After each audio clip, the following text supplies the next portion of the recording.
நீ எங்கிருக்கிறாயோ, எப்படி இருக்கிறாயோ, எந்த நிலைமையில் இருக்கிறாயோ, வேலை தேடி வெளியிலே செல்கிறேன் அப்பா, எனக்கு வேலை கிடைத்து விட்டால் உங்களை என்னுடன் அழைத்து சென்று பத்திரமாக வைத்துக் கொள்வேன் என்று கூறிவிட்டு சென்றான் என் மகன் விஜயன். பல நாட்கள் ஆகியும் என் வீட்டை தேடி வரவே இல்லை. மகனை பார்க்க வேண்டும் என்ற ஆசையால் ஒவ்வொரு ஊராக தேடிக்கொண்டே வருகிறேன். என் மகன் விஜயனை என்னால் பார்க்க முடியவில்லையே.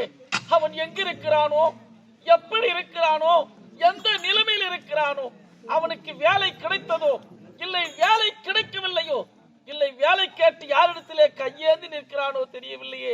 என் மகன் விஜய் நான் எப்பொழுது பார்க்க போகிறேன்? நடந்து நடந்து கால்களோ அயர்ந்து விட்டது, பசியோ காதை அடைக்கிறது, கண்களோ இருள் சூழ்ந்து விட்டது. நான் நடக்கின்ற பாதை எனக்கு வழி தெரியவில்லையே. எனக்கு மயக்கமே வருகிறது அம்மா.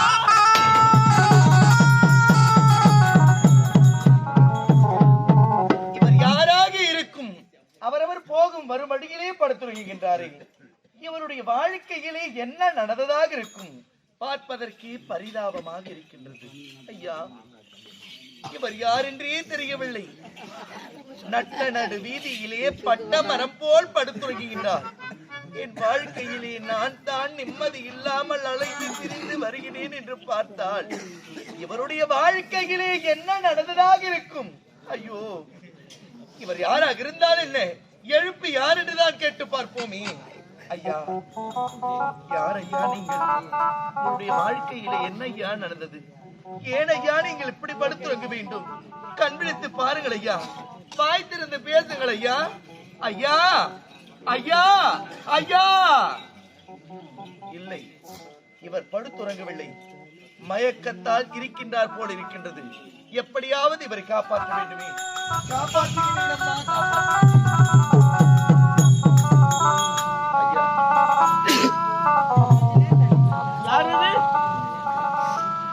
யார் என்றே தெரியவில்லையே. யாராக இருக்கக்கூடும் இந்த இடத்திலே? யார்? வணக்கம் அம்மா. வணக்கம் ஐயா. யார் ஐயா நீங்கள்? உங்களுடைய வாழ்க்கையிலே என்ன ஐயா நடந்தது?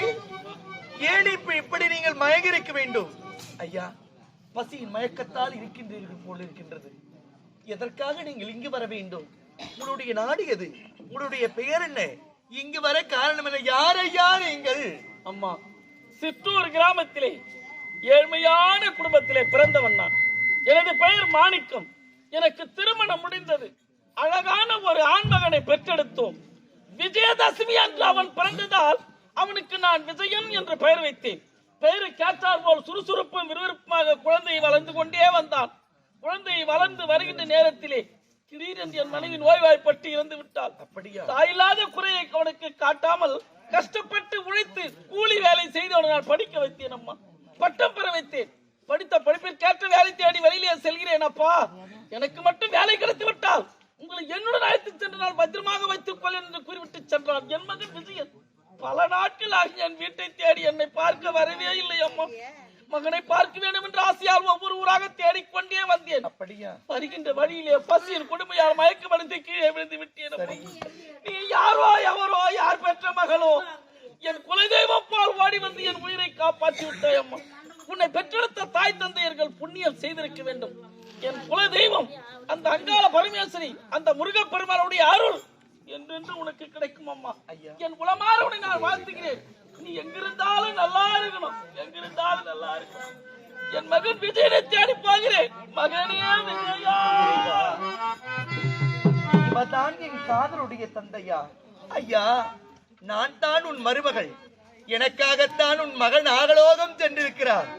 சென்றவர் இன்னும் வரவே இல்லை. அவருடைய வருகைக்காகத்தான் நான் எதிர்பார்க்கின்றேன் என்று உண்மையை சொல்ல முடியாத பாவியாக இருக்கின்றேனே. இறைவா, இருதலை கொள்ளி எறும்பாக துடிக்கின்றேனே. என் வாழ்க்கையே இதுதானா அம்மா? என்ன அழுது கொண்டிருக்கின்றாய்? ஐயா, சென்ற என் காதலர் இன்னுமே வரவில்லை. அவருடைய வருகைக்காக எதிர்பார்க்கின்றேன். வருவார் என்று பார்க்கின்றேன், வரவே இல்லை. மன வருத்தத்தால் இருக்கின்றேன் ஐயா. அப்படியா? அவன் வரவே மாட்டான். அவனை மறந்து விடு. நான் மறப்பதா? இறந்து விடு என்று சொல்லுங்கள், இறந்து விடுகின்றேன். மறப்பது என்று சொன்னால் என் வாழ்க்கையிலே முடியாத செயல் ஐயா. ஆமாம், நீங்கள் என்ன இங்கு வந்த காரணம் என்ன? இங்க வந்த காரணம் என்னன்னு கேட்கின்றாய். ஆமாம். அவனை மறந்து விட்டு என்னை காதலித்து விடு. நீயும் நானும் காதலித்து விட்டால் சந்தோஷமாக வாழலாம். என்றுமே தவறாக பேசாத நீங்கள் இன்றைய தினம் தகாத முறையில் பேச காரணம் என்ன ஐயா? என்ன காரணம் தெரியுமா? என்ன காரணம்? நீ நாட்டு மன்னர், உன்னுடைய தந்தை பார்வையாற்றி இருக்கின்றார். சரி, அதனால் உன்னை காதலித்து மனது கொண்டால் இந்த நாட்டுக்கு மகாராணி ஆகலாம். நீ மகாராணி ஆகலாம். ஓ, இந்த நாட்டு ஆசை, பேராசை, ஆசையானது இருக்கலாம், அளவென்பது இருக்க வேண்டும். அளவுக்கு மீறினால் அமுதமும் விஷம் என்பார்கள். ஐயா, இந்நாட்டை ஆண்டோர்கள், சான்றோர்கள், போன்றோர்கள், மகான்கள், புலவர்கள், இப்பேற்பட்டவர்கள் எல்லாம் ஆட்சி செய்யலாம் என்று நினைத்தார்கள். ஆனால் ஆட்சி செய்ய முடியவில்லை.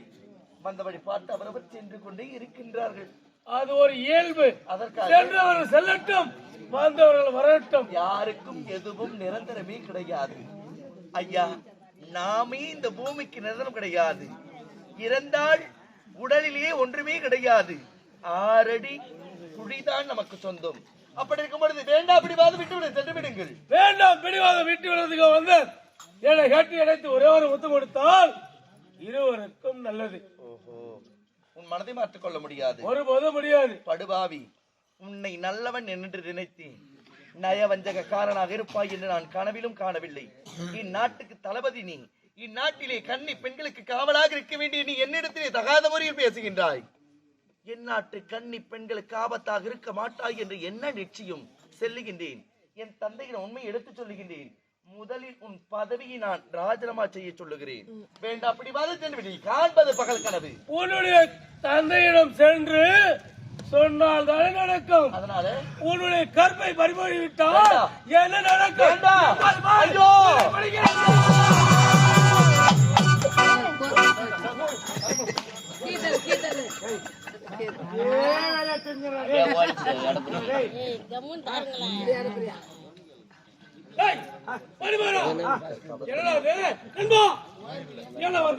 இப்பதான் தெரியுதா? கரெக்ட் வச்சு சாப்பிட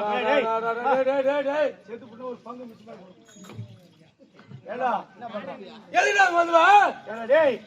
தன்னை நிலைமை ஒரு பெண் இருக்கா, அவன்கிட்ட இப்படி கற்ப சூரா நினைக்கிறிய?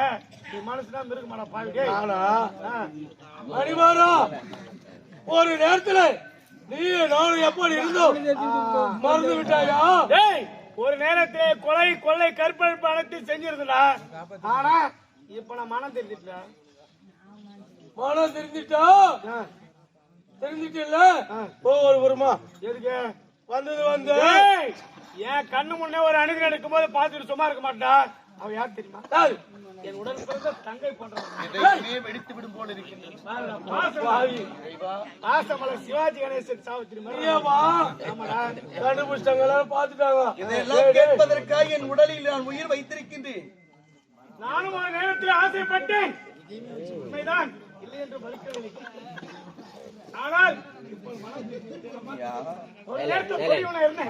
மனம் திருந்து விட்டு மனிதனாக இருந்தால் மனம் திருந்துபவன் தான் மனிதன். ஏன்னா ஐயா, கண்ட பெண்களை கற்பழிப்பேன். ஆமா, அப்பெல்லாம் நான் ஆசைப்பட்டிருந்தேன். சரி சரி, எவ்வளவு நாளதான் கெட்டவனா வாழ்றது? நீதி, நேர்மை, நியாயம், தர்மம் என்று கடைபிடிக்க மனதை மாற்றிக் கொண்டாய். அயோக்கியனா இருந்தமா, இப்ப மனம் திருந்த கொஞ்ச நாள் நல்லவனா இருந்து செத்து போறேன். சரி சரி, அதனாலதான் உங்களை போல மனிதன் உலகத்தில் பார்க்க முடியாது ஐயா. என்ன போல யாரையும் பார்க்கவும் முடியாது.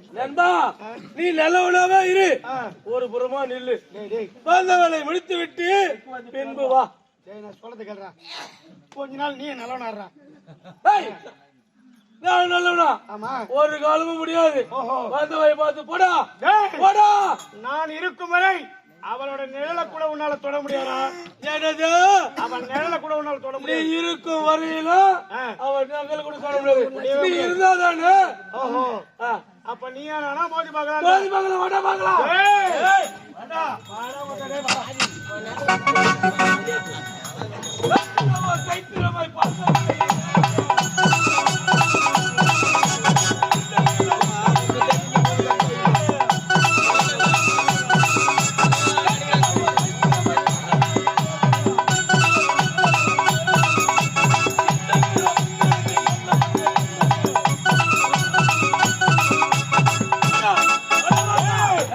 வாடா